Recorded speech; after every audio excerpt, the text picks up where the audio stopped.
कार्तिक मास कथा पंचम अध्याय।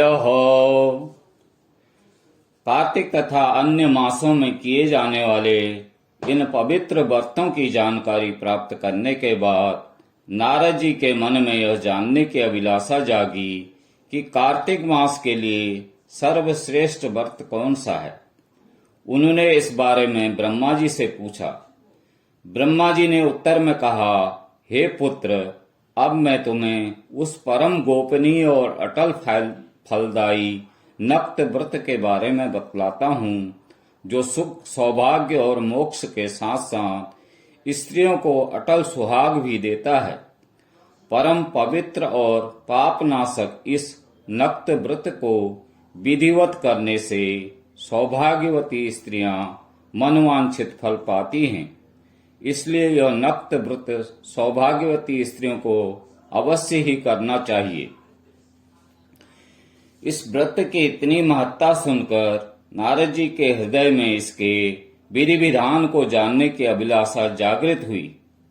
नारद जी की जिज्ञासा शांत करते हुए ब्रह्मा जी ने मुस्कुराकर कहा, वत्स, यह अति गोपनीय और देव दुर्लभ व्रत है, परंतु तुम्हारे से स्नेह और लोक कल्याण की भावना से कार्तिक मास के इस विशिष्ट व्रत के बारे में बतलाता हूँ। व्रत करने वाला अश्विन शुक्ला पूर्णमासी को प्रातःकाल उठकर शौच आदि से निवृत्त होकर दंत मंजन आदि करें। इसके बाद दो नदियों के संगम, नदी, सरोवर, कुंड अथवा कुएं पर या फिर घर में ही स्नान करें। व्रत के एक दिन पहले सिर नहीं धोए और व्रत वाले दिन विधि पूर्वक स्नान करें और पवित्र भावना से विधाता का स्मरण करें तथा व्रत का संकल्प इस प्रकार करें। हे जगत के रचयिता और कर्ता, आप कृपा करके मेरे पतिदेव की रक्षा करें तथा मेरी संतान की वृद्धि कीजिए। और फिर सूर्य जाप करके सूर्य को नतमस्तक प्रणाम करें। उस दिन सुंदर वस्त्र और आभूषण धारण करें। दिन में भोजन अथवा जलपान कदापि नहीं करना चाहिए। पूरे दिन निराहार रहकर भजन, कीर्तन और पूजा में दिन व्यतीत करना चाहिए। पूजन विधि के बारे में ब्रह्मा जी ने कहा कि सायंकाल में हमारी यानी ब्रह्मा जी की चांदी के पात्र में दूध डालकर पूजा करनी चाहिए। सोना, चांदी, तांबा अथवा मिट्टी की ब्रह्मा जी की प्रतिमा बनावें, उसको लाल वस्त्र पहनाएं और विधि पूर्वक पूजन करें। चांदी के पात्र में रखे हुए दूध को सोने की मथनी से मथें। साथ ही ये प्रार्थना करें कि हे ब्रह्मा जी, मुझे भोग आदि के लिए गौ प्रदान करके मेरी संपत्ति की वृद्धि करिए। मेरे पतिदेव को धन धान्य युक्त और चिरायु कीजिए तथा बहुत से दास दासियां प्रदान कीजिए।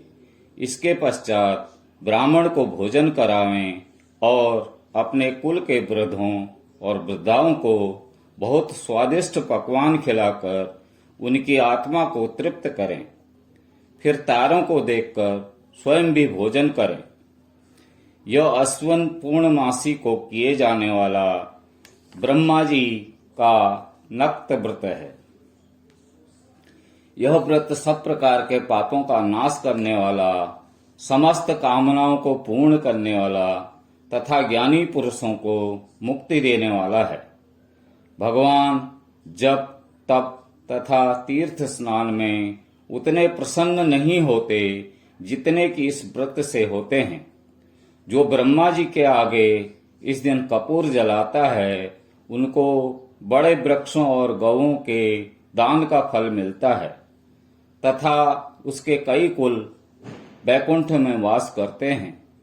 जो केसर तथा कस्तूरी सहित कपूर अर्पण करता है, उसके कई वंश ब्रह्मलोक को प्राप्त होते हैं। जो स्त्री इस दिन वस्त्र दान करती है, वो कपड़े के सूत्रों की लड़ियों के बराबर करोड़ वर्ष वैकुंठ में वास करती है। जो गहने दान करती है उसको ब्रह्मलोक की प्राप्ति होती है। जो स्त्री हृदय में ब्रह्मा जी का नाम लेती है और मस्तक पर निर्माल्य धारण करती है वो सदैव सौभाग्यवती और पतिव्रता बनी रहती है। इस व्रतधारी को अश्विन शुक्ला पूर्णमासी को स्नान पूजन कर ब्राह्मणों को भोजन तथा वृद्धजनों का पूजन करना चाहिए।